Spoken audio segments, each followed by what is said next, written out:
we are officially live for the premiere. Hello there, Mr. Rich. How you doing, brother? Well, and yourself? I'm doing all right, man. I'm glad to be Good, joining you good. for the first time today, man. This Yeah, thing, absolutely, man. First time ever first anywhere. time We ever had are this thing going. pretty good, actually, man. So we are live on YouTube and Facebook. We're talking, so we got a lot to kind of cover. We got a wonderful guest here, Mr. Nick Barajas. Thank him so much for joining us. We'll bring him in shortly. But yeah, we kind of wanted to walk into this sort of enterprise together, but with the tragic passing of Fred Sparkman. You called me. You were like, "Hey, we Yeah, we, man. we just got to go." Yeah, I was. This is something that we wanted to do for many reasons, man. I think that there's a lot of things we can do with this platform to help people to get people to come together, just camaraderie, to check in with each other, just to what I mean. A lot of different things that I know we can do. Some we'll talk about tonight, some we'll talk about later. But tonight, I felt like we need to get this going because, yo, and so excuse me, because Fred was one of my better friends growing up. You know what I mean? You grow up and and everybody's got to live their life. Everybody's got to be adults and go out their path. But even in the midst of that, you know, he and I cross paths every few months. You know what I mean?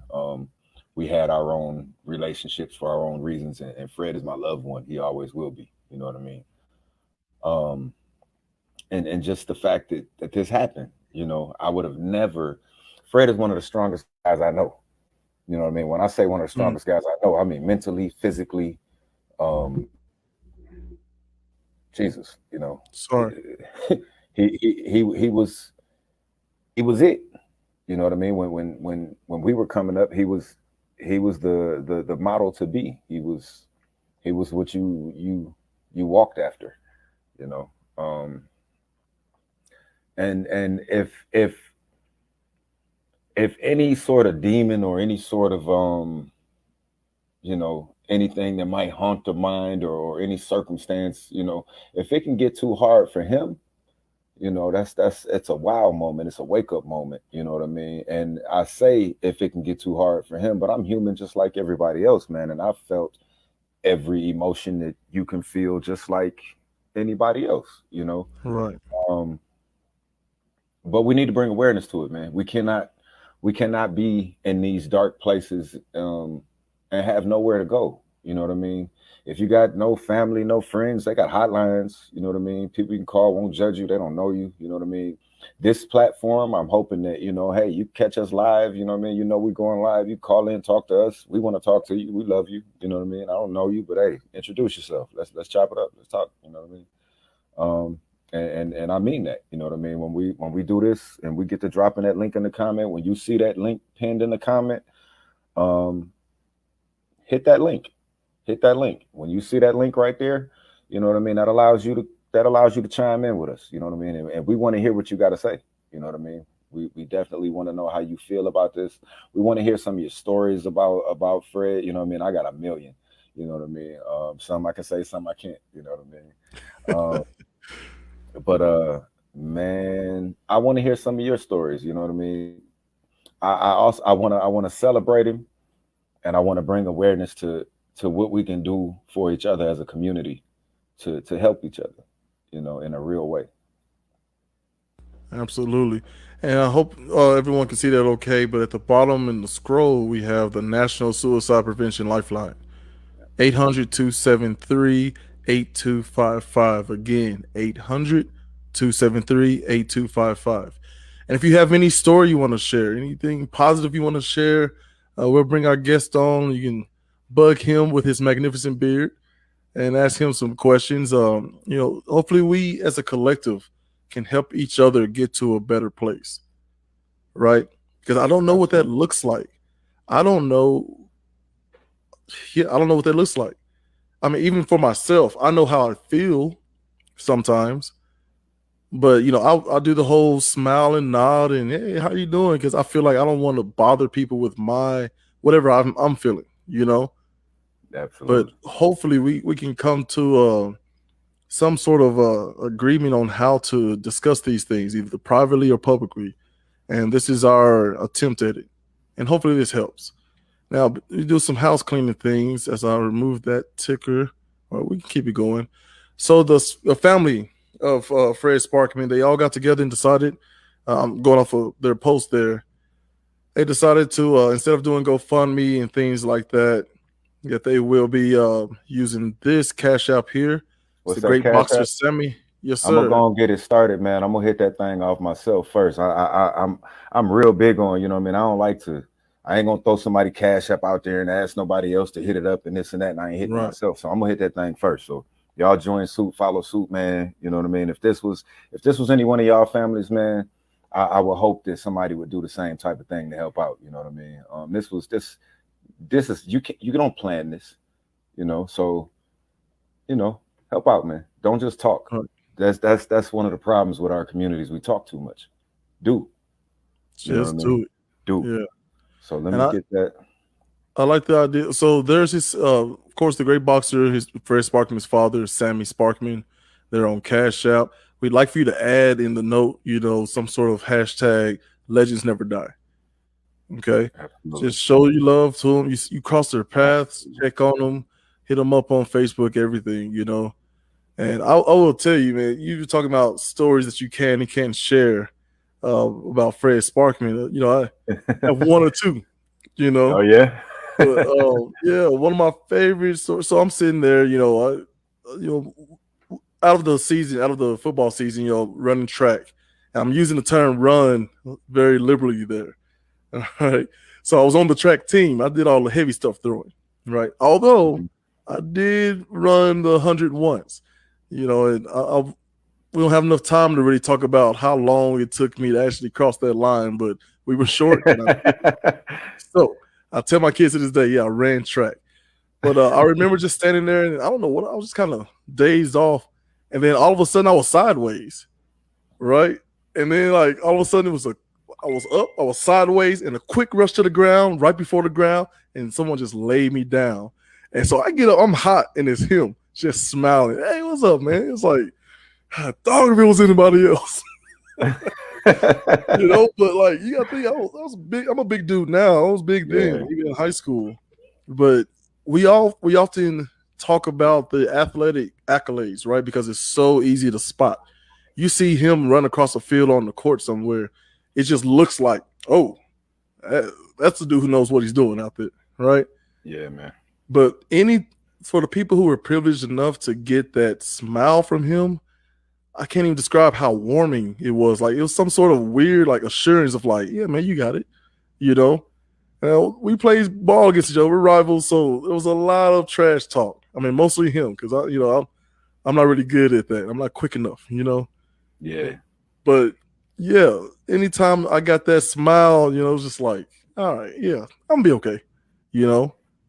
So my main thing is with this show, with our guests, hopefully coming to try to figure out like where. I don't want to say it that way because I don't want to go down the path of people like, oh, I wish I would have, you know, oh, if I'd have called, you know, maybe I could have saved his life and all that sort of thing. Well, I mean, you know, and I feel you on that, you know, and that's not what we're here for.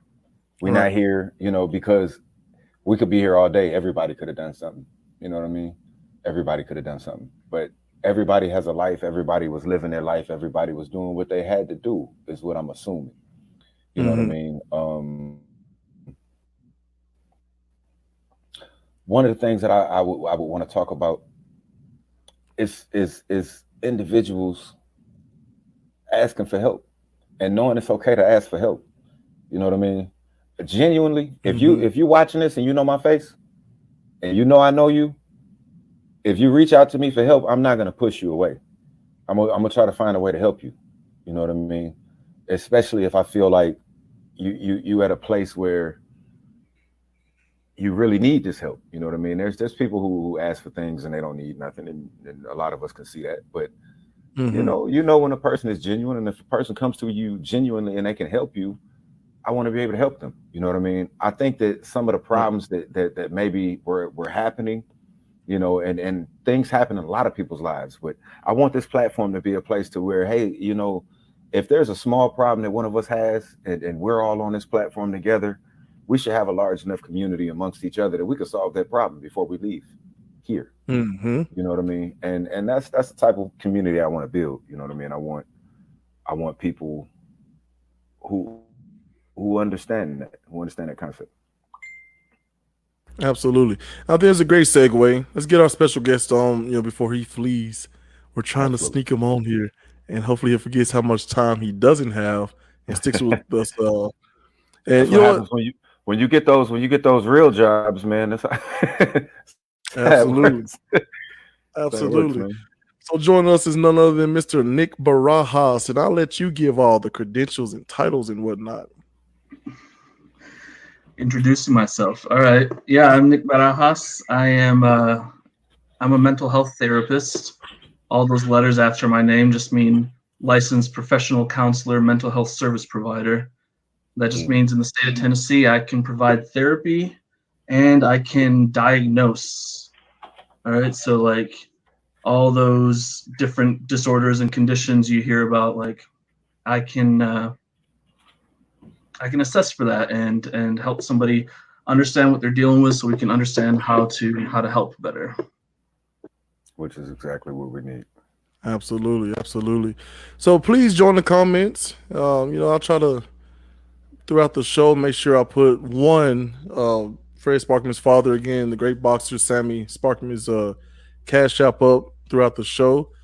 Of course, the National Suicide Prevention Lifeline number there, that's going to be throughout the show as well. But we really would like to hear from you all.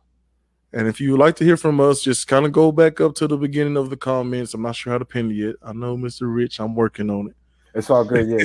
Yeah. Y'all, we learning. Understand that we're building something and you guys are building it with us.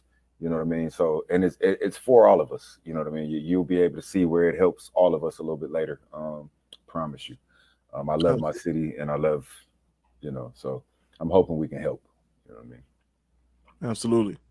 So yeah, shout out to in the comments, we got Miss Courtney Danielle. Hello. Mr. Marlon. Hey, Courtney. Clark. What's happening, Courtney? What's happening, Marlon? Ace. Clark. There you go. What's happening, sir?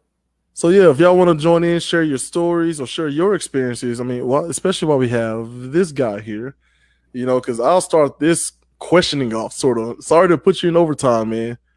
You know, but yeah. So when we contacted you, one of the things you said back to us, you know, because I asked you, what are the biggest problems out here, you know, and you were talking about the stigmatizing of mental health help, right? Can you talk to the people a little bit about that? Yeah, I mean, it's changing a lot with the younger generation now, but it used to be when I was growing up that you didn't talk about going to therapy.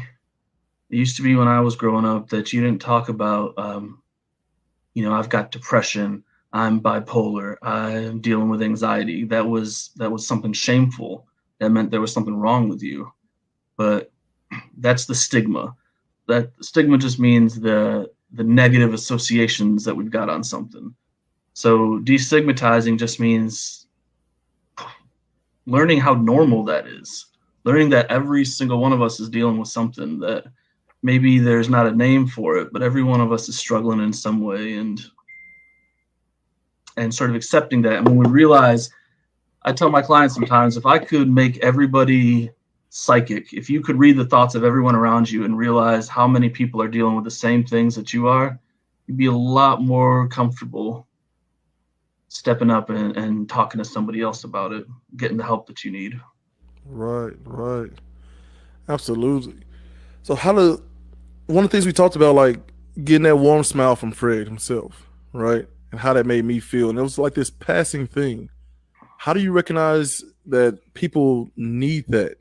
You know, because I know that you can get into a sort of like some people just want to be left alone, and it may not be as serious as this situation is. But how do we go about recognizing, like, what are some of the signs, I guess, that someone is struggling with some sort of mental health issue?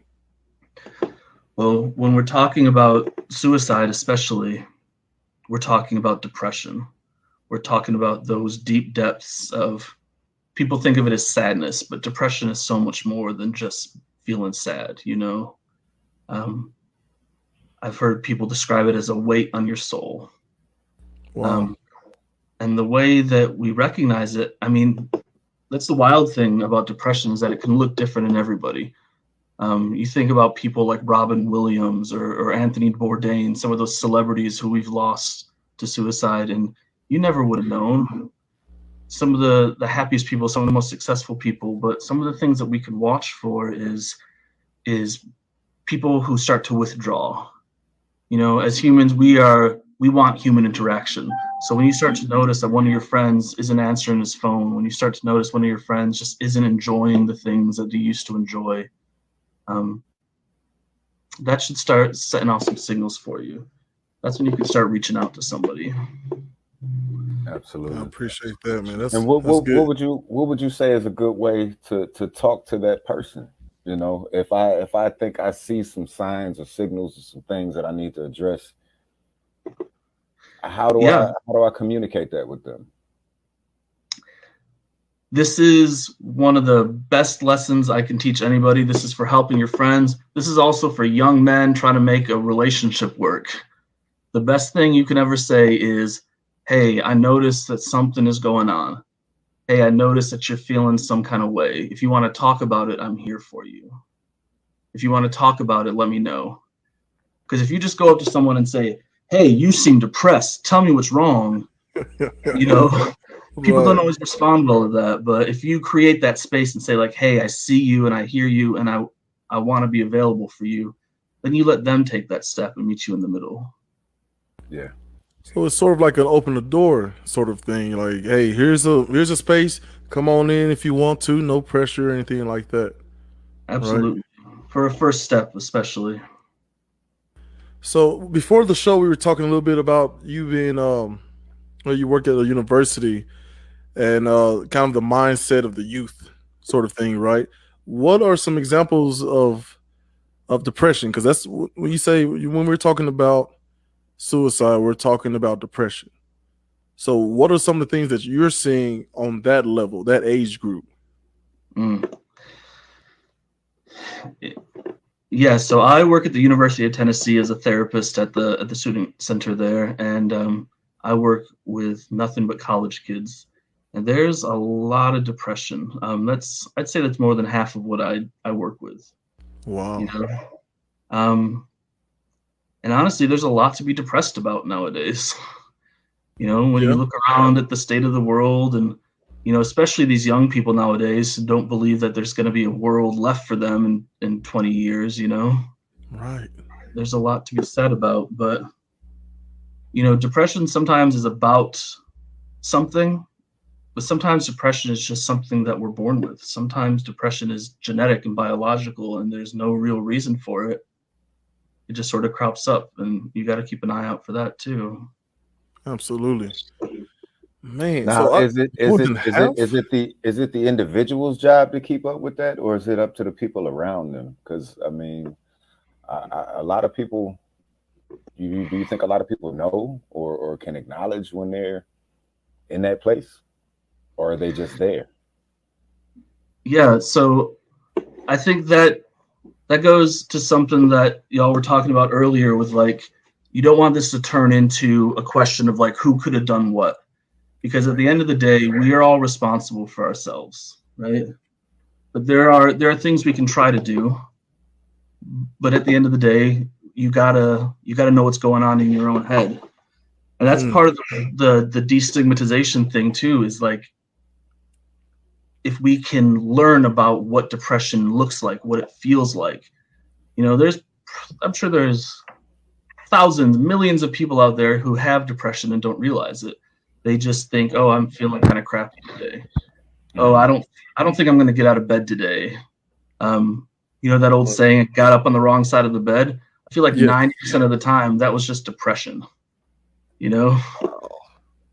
So yes, it's good to know what it looks like so that we can help the people around us. But at the end of the day, you're not responsible for anybody else. Absolutely. Broderick Neal Kenner says, I think one thing that should be addressed is the need to cultivate an atmosphere in which people are not afraid to ask for help. And yes, you're right. Broderick Neal Kenner. Yeah, what's up, Patrick? Yeah, man. Hey. So that's one of those things that that's what we were talking about before. Is we talked to clinical psychologist Megan Reese, who says a lot of the times that we don't understand that we need to teach ourselves how to think about ourselves. The example that was used with me was, I'm upset at the kids and, people just saying like, hey, you just got to control them. I'm like, that's just how I feel, But then someone else says like, yeah, but you could take your feelings to the gym. And it like blew my mind to think like, yeah, you can work your feelings out. Right. Nice how she said. Right. Take your feelings to the gym. And so what weights should we be lifting, mentally, especially to help build that sort of, that sort of tolerance, I guess. Well, I'll tell you the main thing we should do, especially, we all happen to be men, not a lot of men having conversations about mental health. Men are not raised to know their feelings, right? If I have a male client and I ask them what they're feeling, they're going to say angry, sad, happy. That's it. The auto responses. Yeah. Well, and those might be true enough, but the fact is that we don't know our feelings. You could be feeling all kinds of shit and you don't have a word for it because we don't spend time with our feelings. We don't spend time putting words to it. Right. So I think that's one of the best things we can do is spend some time with ourselves, recognize those feelings and try to put words to them. I'm not just feeling sad today. I'm feeling depressed. I'm feeling forlorn. I'm feeling drained and withdrawn. There's all different shades of feeling and we don't even have the vocabulary for it. Right. Now, what do you do about like a Wheel's law of communication sort of thing, where conversation can go wrong, it will go wrong? Like maybe speak a little bit about how bad we are at communicating and how that translates to communicating about and to ourselves. Okay. So it's about the way that we think, especially men. We tend to assume the worst. There's this idea called Hanlon's razor that I always like to talk about with my clients. It says, don't attribute to malice that which is best explained by ignorance. So there's always something somebody's trying to be mean, someone's trying to be rude to us, but really they just don't know better. I think we do that with ourselves a lot. We are so mean to ourselves. We are so judgmental of ourselves in ways that we would never be to somebody else. Yes. So that's something I will say to people all the time. Like, okay, now what would you say to a friend if they said that to you? And they just look at me, well, like, oh shit, I'd slap them. I would never let my friend talk about themselves that way, but it's okay for me to talk about myself that way. Absolutely. Man, that is key right there, right? Because when we're talking about, what our words mean, there's some stuff out there, it's kind of kooky. It feels like science fiction to me. But the more that you do, the more you want to do physically, right? Mentally, if you say a certain thing over and over out loud, like it reaches you on a molecular level, right? I mean, it's just strange to think that my bones have more density if I say to myself, I'm a person who lifts weights. I'm a person who's active.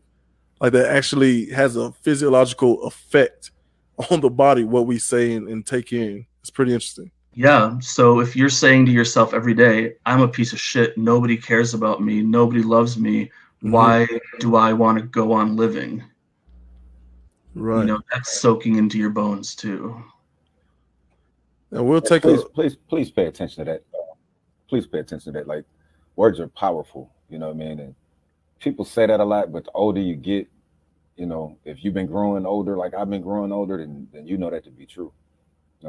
Even if you've not gotten to where you practice that, you know. But let's start practicing that as a community. You know what I mean? Let's start practicing and normalizing, you know, speaking positivity to each other and manifesting in that.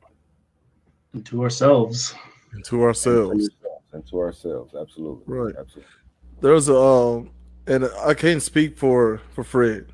Again, we don't know what he was dealing with on what level, but I do see some, like, I know I've had this struggle before, you know, sort of the idea that, like, oh, you know, he's got this full scholarship, you know, had a full athletic scholarship to Vanderbilt University. Talk about it.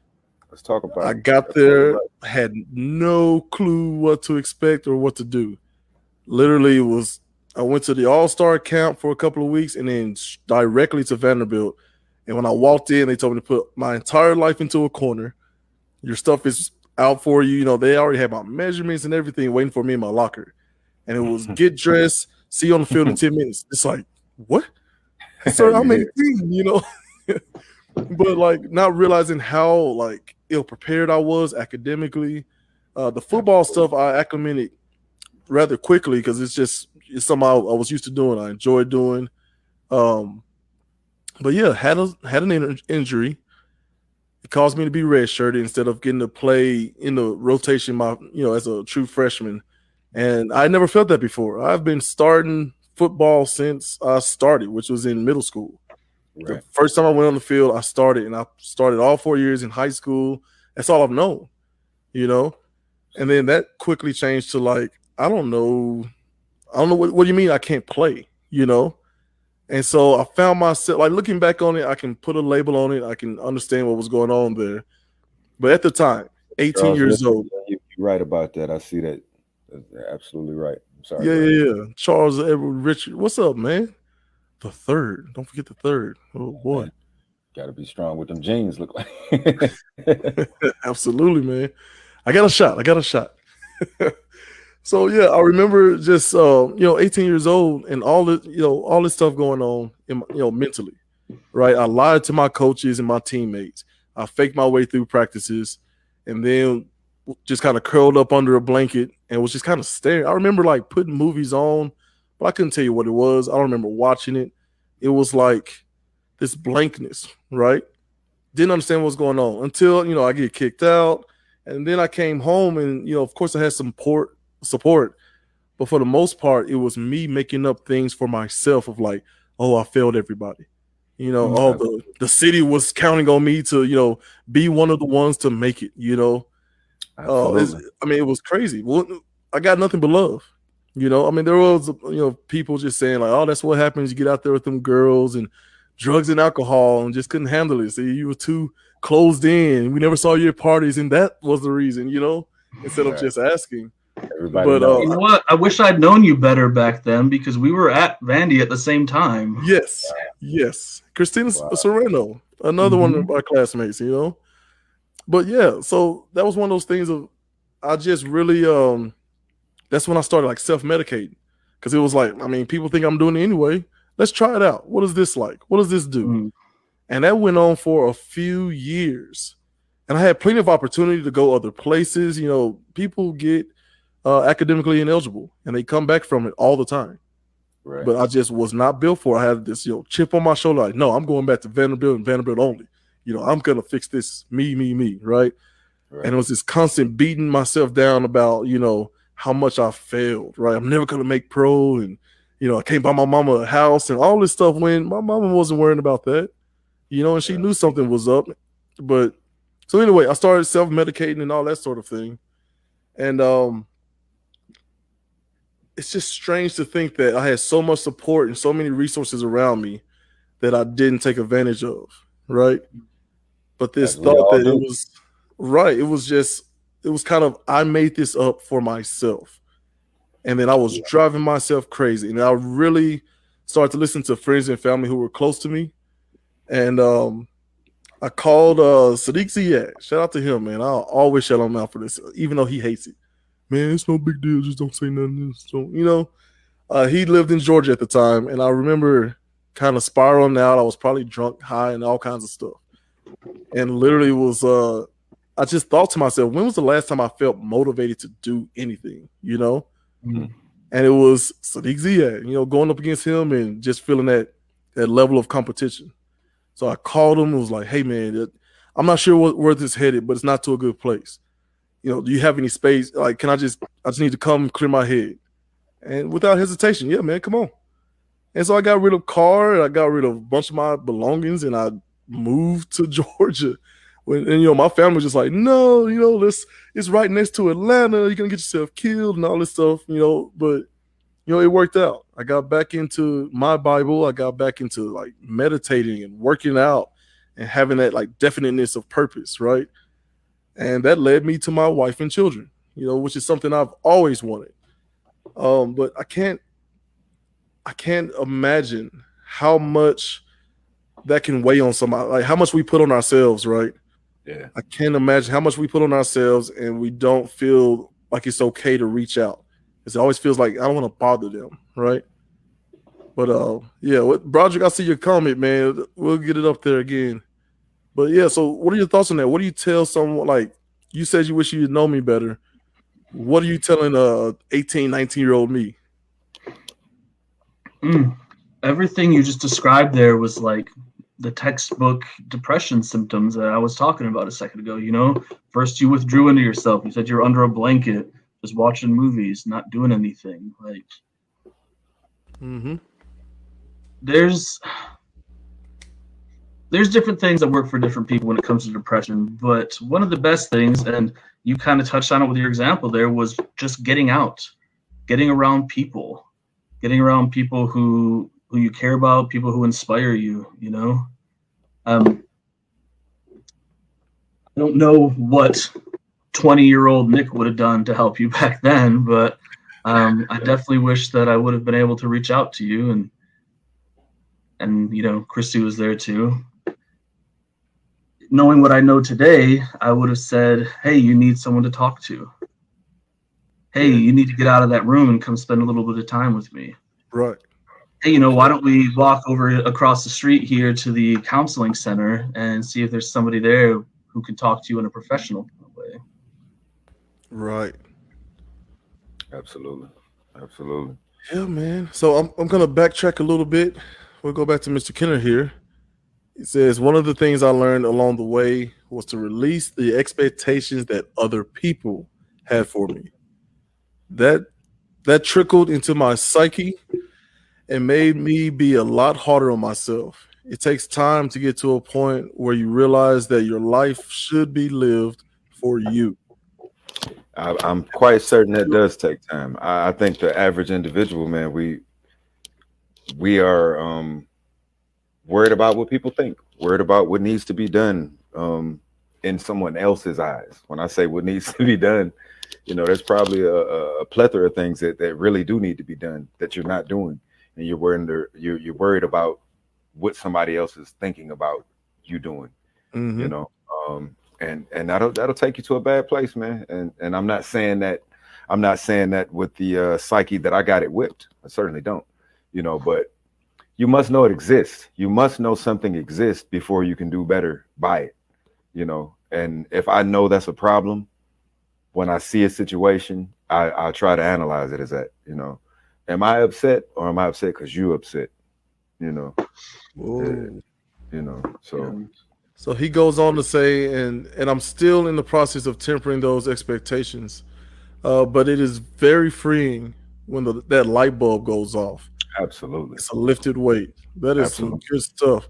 Are you saying, Mr. Appreciate that, Mr. Kenneth? Thank you for sharing, man. Hey, shout out to Charles again.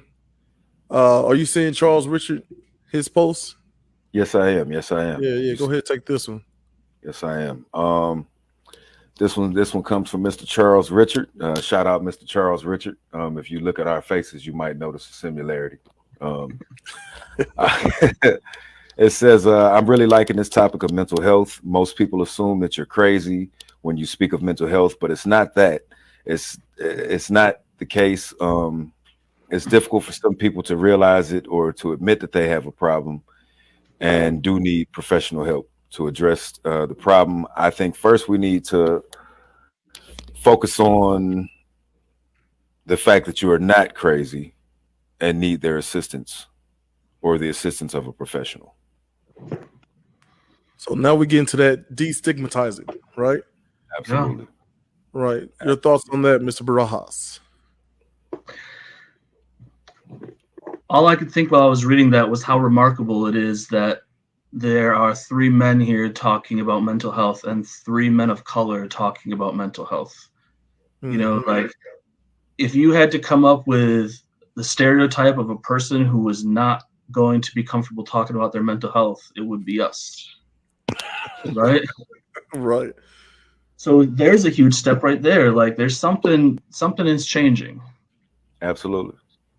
Absolutely. So boy, that absolutely the journey is what I want to understand and I want stressed and you know what I mean? Yes, something is changing. Something is changing. But we got to let go of that fear to communicate with each other, man. Because I'm not, you know, as far as my friends are concerned, you know, you might have to tell me don't call me no more. You know what I mean? Because, hey, man, I'm not going through this again. You know, I'm not going through this again. You know, right? So, you're gonna hear from me, and I hope I hear from you. You know what I mean? Reach out, talk to your people. You know what I mean? You ain't got to do nothing special. Just check on them every few days, man. What's up? You good? You know what I mean? Sometimes a person knowing, man, that they might receive a phone call, they might talk to somebody, man, that might help them get through their day. It doesn't have to be anything extreme. You know what I mean? But it's the little things sometimes. And like I said, I want this platform to be a place to where, you know, if you do have a problem of some sort, you know, and if it's something that we can handle with the people amongst ourselves, with the people that are joining this platform, you know what I mean? We're gonna do it. You know what I mean? Like I said, we need to post Mr. Sparkman's Cash App back up there again. And like I said, I don't say anything without doing it myself. I hit that Cash App the moment I saw that thing on the screen, and I did that because, yo, they're going through a lot. They're going through a lot right now. This is a trial. This is one of the hardest. I can't even imagine this. You know what I mean? Put yourself in their shoes, and if you're not putting yourself in their shoes, hey, we talking about Fred Sparkman. Simple as that. We love this guy. You've always loved this guy. You know what I mean? Show love. Show love.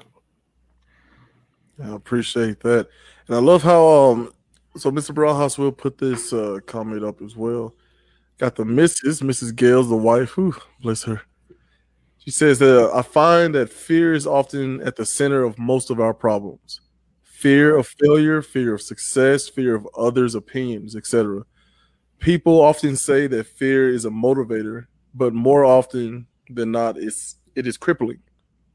That's right. That's right. That's one with experience right there. That's right. Hey, if you in the comments or on the video, do us a favor, man, and like the video, share the video. We are new to this. This is our first podcast ever. It will get better day by day. It was not supposed to start today, but due to the event that took place, we need to talk. You know what I mean? We need to talk. We need to talk to each other. We need to talk to our community. You know what I mean? We brought in Mr. Barajas to give us a professional opinion and a better understanding on what it is that we're talking about, because we are talking, but we don't want to just throw things around and not know what we're talking about. You know what I mean? So we do appreciate you showing up. I think Miss Gales there was onto something, because fear rules all of us. You know, fear is, well, we talk about anxiety. That's all anxiety is. Anxiety is fear. Anxiety is fear, but it's really just your brain doing its job. That's what I always tell my clients. Our brain is supposed to look out for danger. Our brain is supposed to keep us safe and supposed to recognize patterns and anticipate our needs.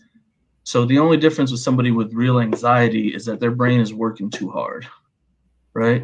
There's always something that we're afraid of. And she said that people say fear is a motivator. To a certain degree, it is. You know, it's that thing that gets you up in the morning and makes you go to work. And it's a motivator until it's a crippler. Right, exactly. Yeah. So when we talk about fear, when we talk about anxiety as a mental health issue, our goal is just bringing it down a little bit.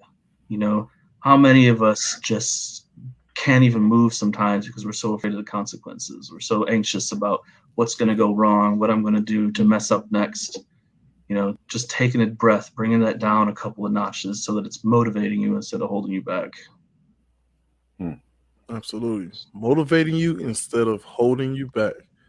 Because I know we have to all feel that, right? It's one of those natural things that we all go through and feel. Absolutely. But man, Absolutely. so I want to talk about. Oh, go ahead. Sorry. Oh, go ahead. Well, I was going to say that's an example too of something that can help with the whole destigmatizing as well, is when we share our experiences. Mhm.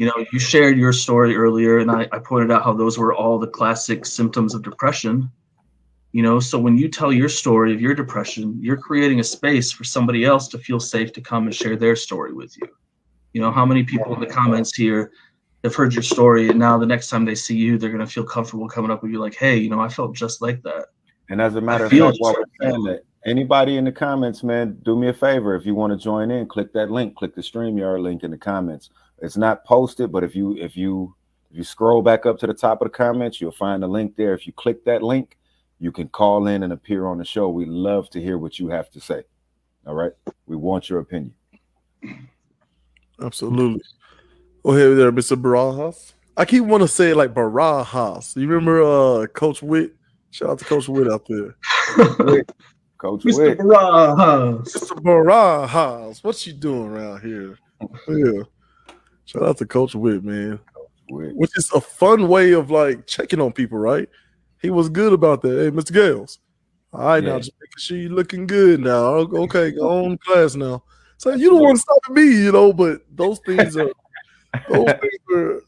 important to people. Just being seen and recognized. Absolutely. Some, it's good to be a part of things, and and that's another thing, man. Like you said, none of us can speak for Fred. I wish I could speak to him. But when you're a part of a team your whole life, and then all of a sudden you aren't, and people aren't checking up on you and aren't there, that's tough. We come from a background that's how we got our strength. Fred is so, I believe he was so strong because we expected him to be,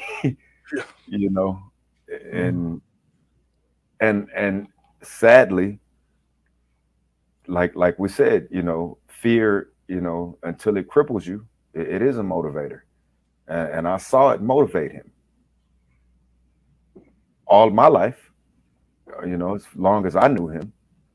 I saw him motivated to get to the level that he felt like we expected him to be at. And I watched him do that. I watched him exceed that. You know what I mean? Very proud of my friend, man. Very proud of my friend, Like, that's incredible. I like how you said, that we expected of him. Mr. Barajas, so when you hear my story, right, I could have easily had some things went differently. I could have gone to that very dark place, right? If some things went differently, I could have got involved in wrong things and, could have died another way. I had a classmate, rest in peace, Trevion Kinzer, who ended up getting killed because of that spiral. He's supposed to be an NBA player and get his family to a certain place. Like, we've had these conversations, right? But it never crossed our minds that we as a community may be putting too much on people, right, without the proper preparation.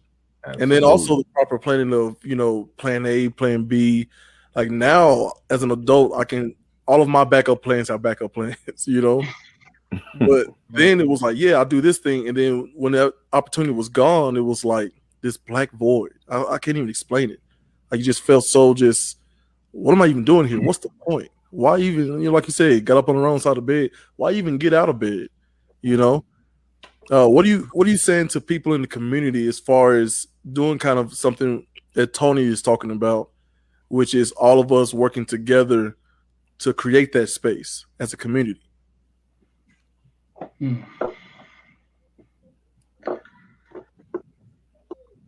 Keep an eye on your strong friends. Check in on the strong friends, because we're always looking out for the friends who we think need it. Mm-hmm. The really strong ones, they're not getting that same check-in know, That's I true. gave some examples of like different celebrities earlier. Right. But sometimes it's the ones that you don't expect. You know, depression looks different in everybody. I was diagnosed with depression when I was 15 years old. Wow. And when I tell most people who knew me back then, they had no idea. I was this like outgoing, extroverted, active kind of person. But sometimes that's just hiding all of that hurt and all of that pain. Absolutely. Shout out Clay Williams in the building. I see you joining in, man. Call in, man. Let us hear what you got to say. Absolutely. So again, that's the cash out from Fred Sparkman's father, great boss, Mr. Sammy Sparkman. If you do want to call in and comment, I know it's tough for a lot of people, but these are the conversations that are, because they're tough, that means that they're necessary. Absolutely. Right? You can't get anywhere unless you're willing to risk some sort of offense or being hurt in order to get to a place. So feel free to call in. Click that link. There it is. Scroll up to the top. We'll get more organized there. But like Mr. Rojas is saying, and what Chulo was saying, building that community is important, and this is what we're trying to attempt. And I think that can manifest in many different ways. Before the pandemic is, you go and you have coffee with a group of friends, or you watch the same TV show and talk about it over the phone, whatever that is. Just find that space. But before we go any further, because I'd be remiss if I didn't add this as well. So the alumni there, class of 2003, which is Fred Sparkman's class, of course, and the Columbia Central Football Program will honor and remember Fred Sparkman on August 8th, 2021. That is tomorrow at Lindsey Nelson Football Stadium at 5 p.m. They're asking everybody to please bring purple and gold balloons. Now, I was saying this on the last show because I saw a couple of bad situations. Make sure they got helium, people. You want these balloons to fly, not just roll around, pop on the ground. I've seen this happen. I'm speaking from experience. Absolutely. The extra 32 cents on the helium. Get it right. Get it right. Yeah. So we'll leave that scrolling at the bottom for a little bit there. But tomorrow night at Lindsey Nelson Football Stadium, 5 p.m., bring purple and gold balloons, and they're going to be, that alumni class is getting together, and they're going to honor one of their greats. Man, the amount of smiles he put on people's faces, in that field, and not just there, and on the basketball court there as well, but man, he ate that football field alive, and we all know it, I got a clip, man. I got in my brain, I got a still shot. It was a newspaper clip of Fred stiff arming a guy, man, and the guy's body is vertical. You know what I mean? The guy's goodness, he must have hit him so hard, but right. I miss seeing it, man. Man. Man, let me tell you, but just like I love how there's always nobody's just one thing, right? Right. There's always something. We're a conglomerate of what's going on inside. Like I told you, I'm 6'4", at the time, probably 260, 270, right? And this man picked me up above his head, turned me sideways, and all I felt was like this whoosh, towards the ground, and just stopped and laid me down. Hey, what's up, big fella? God, oh man, that's I got part of my whole manning up, man. We almost fought, man. It wasn't gonna be it wasn't gonna be the happiest moment I went through, you know what I mean? But I had to stand up for myself, and he made me do it, and it was to him, but it was one of them situations where he was gonna fight me if I didn't stand up for myself. So I'm like, all right, but I was never afraid of anybody else after that, ever. So let that be an opportunity for destigmatizing too. People think mental health struggles, mental illness is a sign of weakness. The strongest people you will ever know have struggled with this. Absolutely. Maybe even more so because they got more on their shoulders, Absolutely. Mm-hmm. Absolutely. I You like said that. something earlier about the pressure of the whole city. You know that and people, as you get older, you have plan A and plan B, but people don't always have that. Death is nobody's first choice. Absolutely. And I hope you all will forgive me for using this word again, but I think it's important to take the power away from the word suicide. Nobody ends their life by suicide because it was their first choice. You know, somebody who goes down that road believes that there's no other choice left. Right. And that's something I tell my clients, like, sure, suicide is an option, but it is never the best one. Right. You know, some people are just looking for someone to catch them on the way down. So just being that handout, just being that person who's like, hey, how you doing? Hey, Mr. Barajas, how you doing? You know, that might be enough to give someone a bit of pause and say, like, well, let me talk to you instead. I promise it is, man. I worked with a guy, it's an old African man named Kit, you know what I mean? And anybody who knows Africans, they have a different type of culture, you know what I mean? And I'm guessing they have a different type of culture because they actually have a culture. We'll talk about that on another show. But when I would come to work, you know, and anybody knows me, that's, you know, that whatever. I was trying to get acclimated to that, right? You know what I mean? And I wasn't feeling it. I'm coming in there, I'm not liking it and this and that. But I would see him and he would say, good man, good man, good man. And when he said it so much that I started to feel it.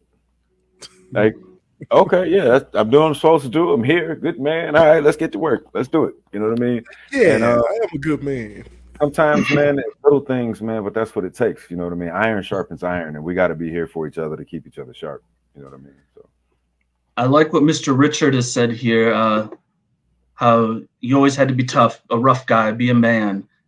We got to redefine what that means to be a man. You know, be a man doesn't mean choking down your feelings and taking out your anger on your wife and kids. You know, to be a man, to be a good man, like you said, that is to be somebody who cares for other people, somebody who takes care of other people, somebody who's there, somebody who builds up, not somebody who tears down. Like we got to be working on what that means. Absolutely.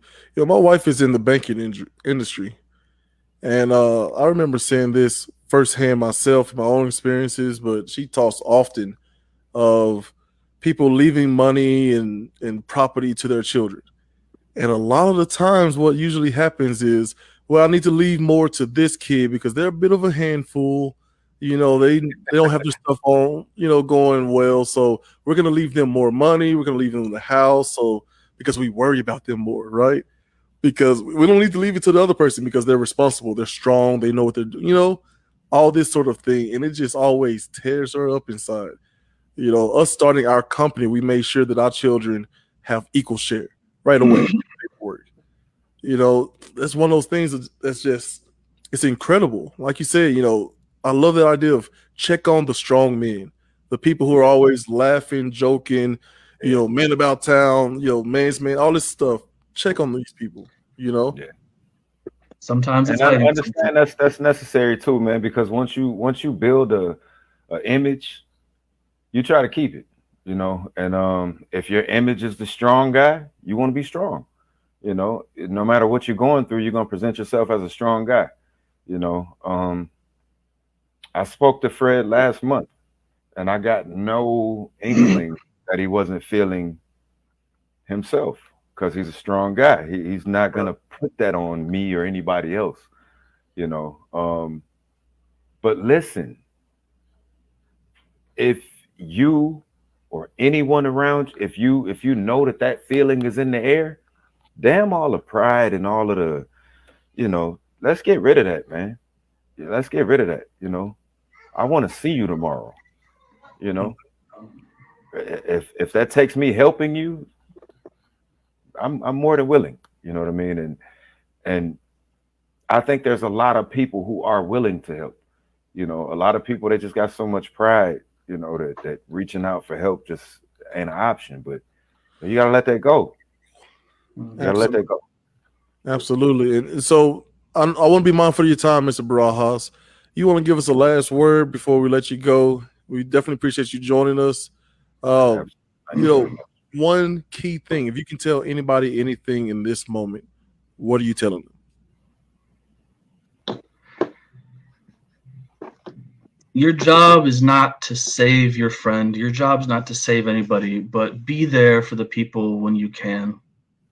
Don't be afraid of the word suicide. Don't be afraid of this idea, because that just gives it power. Don't be afraid to ask your friend, like, hey, you've been thinking about death. I come up with all kinds of creative ways to ask my clients that, like, you've been having thoughts like, maybe it'd be better off if I didn't wake up tomorrow. Just start the conversation somewhere. And then it's not your job to fix it. It's just your job to listen. And then you can help somebody find the help they need. Right here, scrolling at the bottom, National Suicide Prevention Lifeline. Absolutely. That'll connect them with a professional, with somebody who can help. Take care. If you've got the resources, if in any way possible, take advantage of mental health resources. Come see somebody like me. The therapist isn't always some stuffy guy who's going to make you lay down on a couch and tell you That's about. right. I like Come find somebody who you feel comfortable with, who's a professional, so you don't have to put all of it on your friends. Absolutely. Do something, because the world needs you here. That's powerful. Absolutely. Thank you so much for joining us. We got more comments. Mr. Blake Brown says, someone who takes care of themselves, right? It's just self-care is important, man. But thank you so much for joining us. We'll go ahead and let you go. Absolutely. Africa Johnson, thank you. Thank you all so much for having me. You're doing something great here. Keep it up. Appreciate it. Have a good night. Hey, I just want to ask the people in the that are watching the live and in the chat. I would love for some of y'all to join in. Let me know in the chat. Are you having difficulty joining in? Are you not able to figure out how to get to the link? Let me know what's going on so I can figure this out and we can try to make this easier for everybody. I want this to be an interactive thing. I don't want this to be something that you just sit back and you watch. No, I want to talk to you.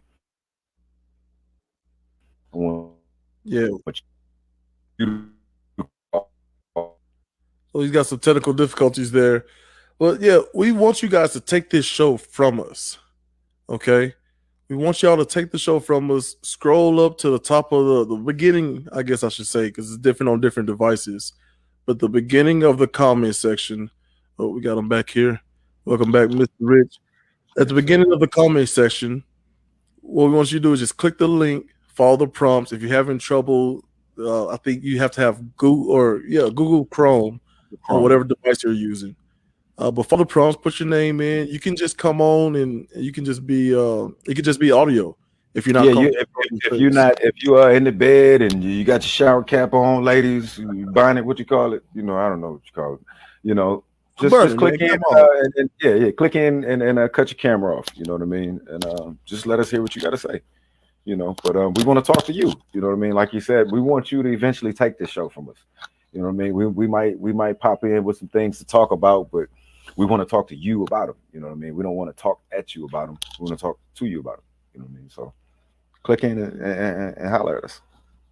Yeah, so I want to discuss this comment in particular. This is what we want to be careful of, Miss Johnson. She says that Fred was my daughter's godfather and I miss him dearly. I don't know how we missed it. If you were listening earlier, that's one of the things we have to watch out for ourselves. Mm-hmm. Okay, we are talking about how to recognize it in someone else, check on the strong man, right? Just you don't have to be all up in their business or anything like that, but just make sure they know they have a safe space to communicate to you. But you can't go about this beating yourself up, because then it just becomes a vicious cycle that continues. So be very careful of that. And thank you so much for joining us. Marlon Clark, thank you so much for that. Do me a favor and drop the link again, okay, if you could. And let's try to get it. Let's try to give our audience a chance to get in this. I see you, Mr. Richard. He said, "Bring me up to par. Call me." So, Mr. Johnson, I'm I'm gonna go back in because what happens if you try to copy and paste it too many times? It does a weird little. It doesn't pop up as a link. But I'm gonna put it up here now, and you guys let me know whether or not it works for you. So now, when you there's guys the see link. that link in the comments, just click on it. Yeah. And So it there's should the link. take you to follow some prompts. So I just sent it from my Facebook page. There's the link right there. You click it, and it'll say, you know, if you have Chrome already, go this way. If you don't, you get Chrome, Google Chrome. Broderick You Kendall name on, Neal. you give it his permissions. Say again. I saw Broderick said he was on the road. Be safe, man. You know what I mean? Absolutely, yeah. Quit texting, man. Be safe out there, brother. So yeah, man, and that's fine. That's fine. You know, it's just about getting something started. We don't know what this is, where it's going to. We just know that we're a couple of brothers that's trying to figure things out in front of people, so you can look at our success, our failures, and help us succeed, and we can help you succeed. That's all we're trying to do here. And the thing about it is, you can have as many ideas as you want to have. If you don't start moving your feet, nothing matters. So this idea is one that we have been working on, and we were going to bring to light no matter what. But like I said, this, you know, what happened is something that needed to be talked about, and it needed to be talked about from a space of, number one, remembering our friend, remembering our brother, remembering our comrade, remembering our loved one. You know what I mean? And secondly, getting our head wrapped further around the idea of just checking in on your people and understanding that it's not always what it seems. You know, most of the time people put on a smile. You know what I mean?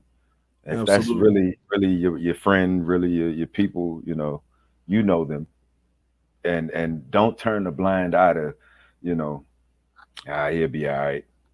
You know, a lot of the times when people are strong, when people are anything, let's say, you know, I could use finances, you know, let's say you got a few more dollars than the next person, you know, and I loan you $20, you know, you're looking at me like, he good, I ain't gotta. No, that's not how people's lives work. You don't really know what it is that they have going on. You know, you respect people for them, not for your idea of them. Absolutely. You know? So we have somebody in the back studio. We're going to bring you on. Just hang in there, Mr. Charles Richard. You should still be able to see and hear us. And once we bring you onto the screen, then everyone will be able to see and or hear you. One of those things while you're getting prepared there, one of those things that, you know, anybody who's flown before, you know how they tell you, like, in the case of emergency and the oxygen mask drop down, to be sure to put your mask on first before you assist the others around you. Right. And so that's why I was I'm very sensitive to comments like Miss Africa Johnson, right? You know, who's saying like, I don't know how we missed it, right? I wonder what I could have done. That's sort of that line of thinking. It's really about making sure self is okay. Check in with self, understanding how to think about how you think about yourself, right? Absolutely. And then you start to expand it out. You know, check on my household, my neighbors, my community, my city, my state, the world, wherever, however far your sphere is, right? And so I just want to make sure that we're all doing that same thing. Make sure self is good, and then, you know, just check on people and give them that space. As we welcome to the show, Mr. Charles Richard. How are you, sir? Well, our first outside guest. Yeah. What is it? It's loading. It's trying. That's okay, Mr. Richard. You just keep on trying. Again, I've posted a link. Just click the link, follow the prompts. Yeah, anybody else, man, click that link and jump in and chop it up with us, man. Yeah, so if you do not have Google Chrome, make sure you get Google Chrome. If you do have Google Chrome, it's weird saying Google. If you do have Google Chrome, you will click the top link which will lead you right to us. And you can come on video or audio, but you have to give permission to your phone to allow video or audio, whichever you choose and comfortable with. But so far, doing a brief recap, the biggest things that I got out of that conversation with Mr. Barajas was first of all, destigmatizing, right? What we think about what being a man is, what being a woman is. We have to start sort of taking our brain, our thoughts, our feelings to the gym and figure out how to properly think about ourselves and others. Absolutely. And while we on the topic of destigmatizing, we got to destigmatize a lot of stuff. Our community thinks a lot of dumb shit. You know what I mean? And we've been holding on to it for years, but it's time to put a lot of that stuff to bed, man. You know what I mean? It just is what it is. A lot of them stigmas is killing us. You know what I mean? In a lot of different ways. You know what I mean? The let's be gangster stigma. You know what I mean? For what? Right. To go to jail? To lose all your personal possessions? Right. For what? You know what I mean? Like we have a lot of stupid ideals. You know what I mean? And as a community, we got to start holding each other accountable for saying, hey, man, that's stupid. That's not cool. You know what I mean? How do you really want your son and your daughter to grow up?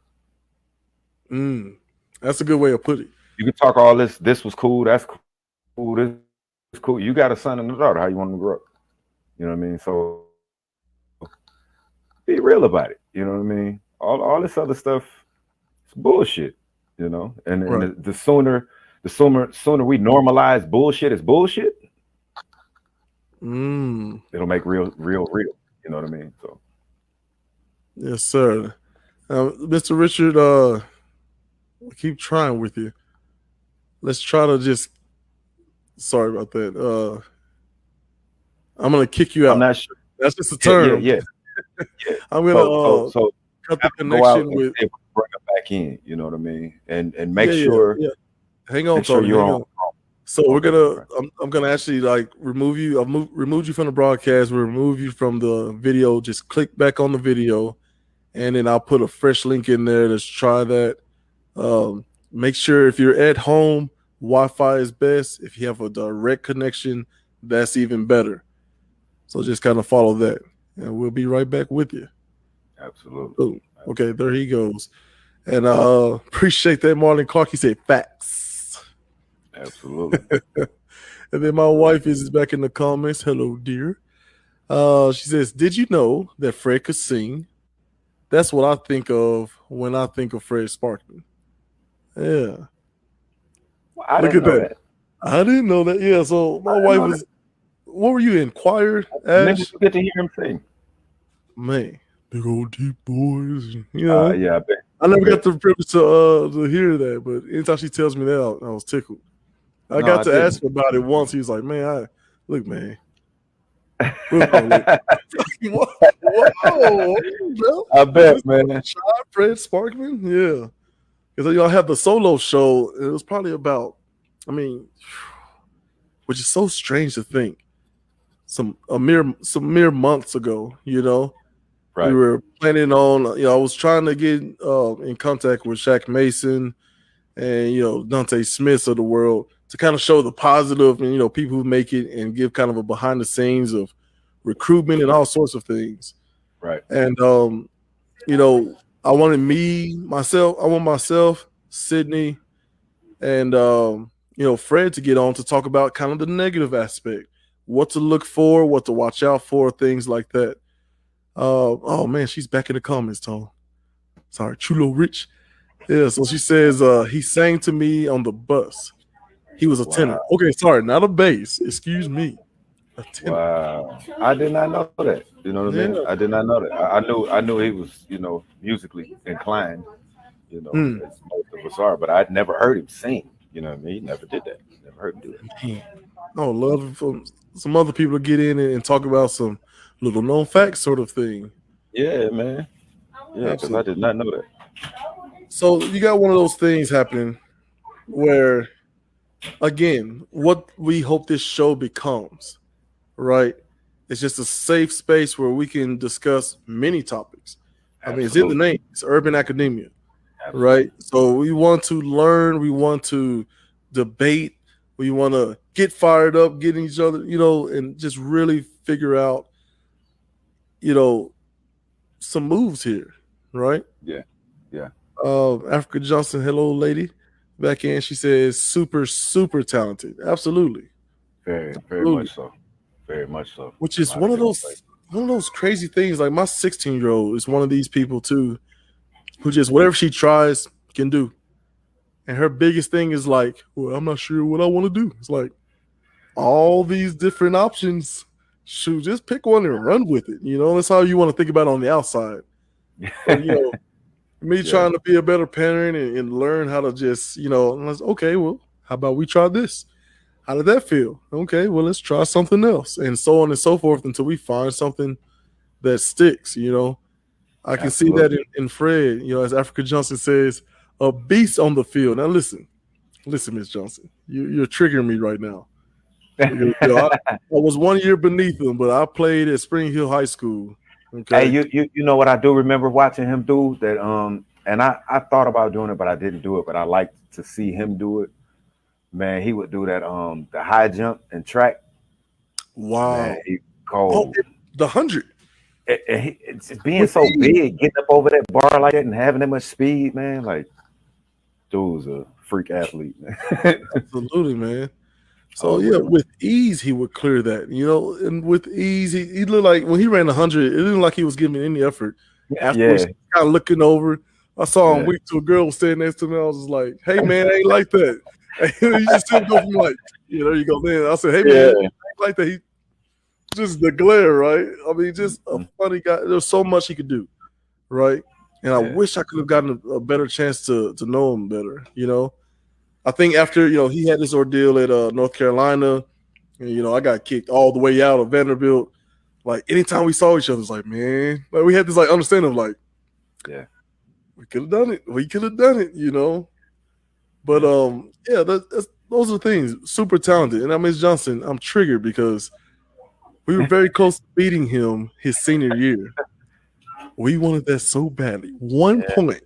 We had a guy miss a field goal, which – no big deal. It happens, but really close. It happened. Really close. We remember.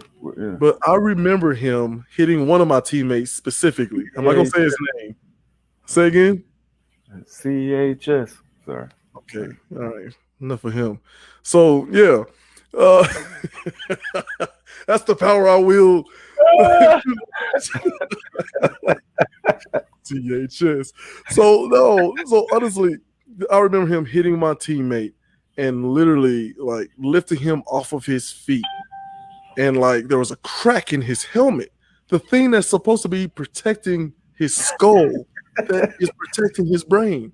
He cracked it. And I remember us watching it. We're watching film, after the loss and trying to pick out some things. How can we improve? All that stuff. And even the coaches ran that play over and over and over again. And my friend's like, I didn't even remember. So let me put her comment back up here. Super talented. Check. A beast on the field. I lived that life. Y'all got to watch safely on the sidelines and cheer him on and all that stuff. Like, you say you was a target. I was on the field with that dude. Oh my goodness. Oh, look. Let me tell you something. Yeah. I see it too. I saw it. I knew you was going for it. Listen, my wife, ladies and gentlemen, actually, she graduated with she's part of that 03 class at Columbia Central. She had my daughter in a Columbia Central hoodie the other day. And I just kind of glared. I was like, you better take that off in this daggum house. And of course I got outnumbered and she wore it proudly. But yeah, man. So yeah, I'm glad y'all got to enjoy my pain by watching him terrorize us. But we got y'all next year. We had to wait for him to get out of there, daggum it, but we got that. Oh yeah. I remember one game. Fred was the reason I learned how to set a screen, and it was it was one practice, man. And when you're young, and the coaches, some no shots and nothing like that, but you know, Mm. coaching is a skill, and you have to teach in order to to do that. You know, if you don't teach them what it is that they're doing, they don't know. So having them run to X's on the floor, that does nothing. You know what I mean? Well, Fred set a screen on me one day, and after that, I realized, oh, this is what they want me doing. My neck. Oh my God! Like I Right. whiplash right there on the spot. But after that, I was like, oh, this is what they want from me. Oh, this is what it's supposed to And then feel like. after that, setting picks was it was a tragedy for others. You know what I mean? It was a tragedy for others. I don't know who the guard was who was rubbing off the shoulder, man, because that's very much important, right? Your guard understanding how to really get up to that screen and lead his man into that brick house. hmm It's hmm terrible. Yeah, once I really learned what it was, and there was somebody like Fred setting the screen or something. Oh man, it was just happy because I know exactly what's about to happen. You know what I mean? You're not going anywhere through this. You don't know Like, what's happening. you're gonna stop. Well, Right? if they would have watched any football games, they should have been prepared anyway. I don't know how you're not watching watching film. Marlon Clark says, "I remember that, I don't bro." know, bro. Yeah, I remember. I don't really know how you sound, Mr. Clark, but to me, that's what man. I remember that, bro. Like, whew, Yeah, I'm man. talking from my experience, you know. But Absolutely. yeah, but man, so there's the guy, right? That's a whole lot of in one person Yeah. who could hurt your neck in the screen, lift a 200+ pound dude over his head and gently lay him on, on the ground like he's a little baby, cracking Yeah. people's helmets and still like fast enough to run 100. Like that's a lot in one person. Yeah. So Yeah. one thing we've got to look at is how do we look at people like that and think, hey man, they may need a hug too. That's They may it. need to That's yeah. it.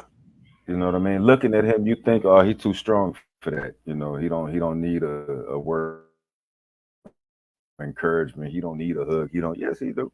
He's human like the rest of us. You know what I mean? And we all need that. And I hope that we can all gather here, over time and if I can't hug you physically, maybe I give you a digital joint. You know what I mean? I give you a digital hug. You know what I mean? Just talking to each other. You know what I mean? My Hey, man maybe said that a could help. digital hug. Hey man, we gotta do what we gotta do out here, man. Man, out here in Absolutely. these COVID streets, I can't hug like that anyway, right? We gotta. Well, that's a whole nother monster.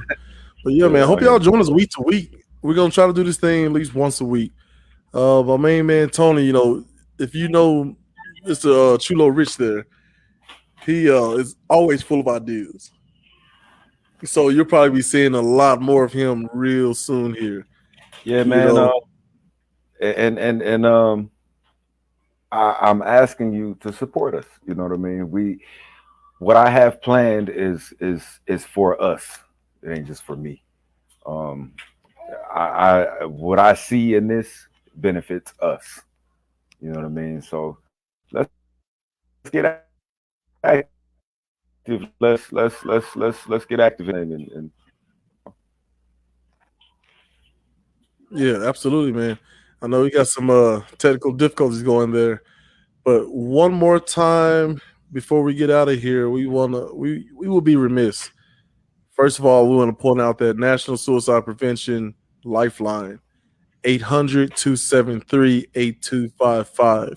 If you don't feel like you can talk to baby mama, significant other, whatever, right? You don't want to pay money to go to a therapist. This is the number you call. It's the national number, and they'll direct you to something local. National Suicide Prevention Lifeline, 800-273-8255. Talk to somebody. talk to somebody. Of course, we're going to put in the scroll again before we get out of here. Make sure that, we bless the Sparkman family.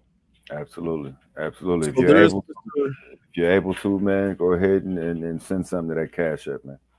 It's a tough Absolutely. So situation. We need each other's help to get through it.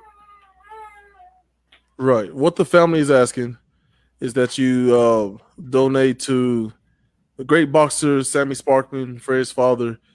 His Cash App, which is right there, is just Sammy Sparkman. Just bless him. And if you can't do that, we understand. You say something to him on social media.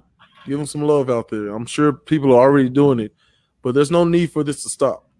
We shouldn't wait for this sort of thing, this sort of tragedy to happen before we're, as Mr. Rich was saying earlier, off air, give them his flowers while they're alive. Absolutely. Check on your Absolutely. people. Normalize that as well.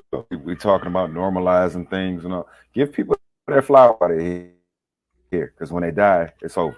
You know what I mean? All conversation that you're having is null and void. Give people their flowers while they're here. You know what I mean? And when I say their flowers, that comes in a lot of different ways. You know what I mean? Flowers could be help. But whatever you feel like a person is in need of that you can assist them with, do it. That's what we're here for. Otherwise you'd be here walking around by yourself, and you're not. So since you're not, let's utilize each other. Absolutely. So again, tomorrow night, be sure to go and support the class of 03 alumni. I've got it at the bottom of the scroll there.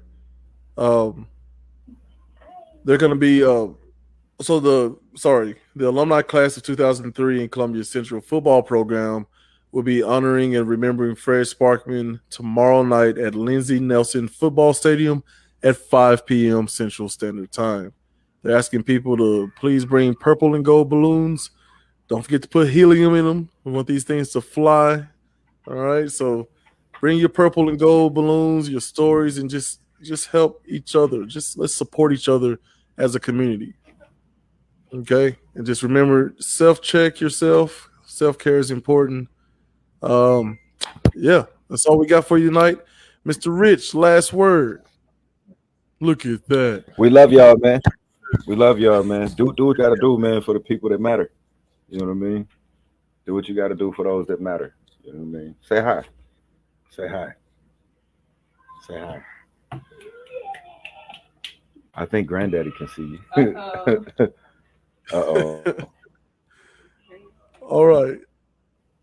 So appreciate that, man. Thanks to our guests, of course, Mr. Rocky Barajas, even though he went to UT or is teaching at UT. Appreciate everybody in the comments, Miss Johnson, Mr. Clark, Broderick, and my main man Brandon, and Charles. Like, you got 17 Riches in there, man. I don't know which is which. Mr. Blake Brown, check him out at Dad Tough. Miss Courtney Danielle, just everybody. My wife, Mrs. Gales. Just appreciate y'all and stick with us. This was really going to work well if you guys engage. Stick with us. Hey, and tell a friend to tell a friend. Tell a friend to tell a friend. You know what I mean? We really want to talk to all y'all. You know what I mean? We really want you engaged. I appreciate y'all engaged in the chat like that tonight. But I want you calling in. I want to see you. I want to talk to you. I want to know what you think. You know what I mean? It's cool to hear what we think, but we know we talk to each other all the time. I want to hear what you think. Absolutely. You know, and how the engagement is going to really take off. If throughout the week, jump on the What the Frout, page there. Let's Talk with Gales and Dean. You can reach us on our personal pages, hit us in our inbox, text us, whatever you need to do. That's right. And if you got something you want to talk about, right?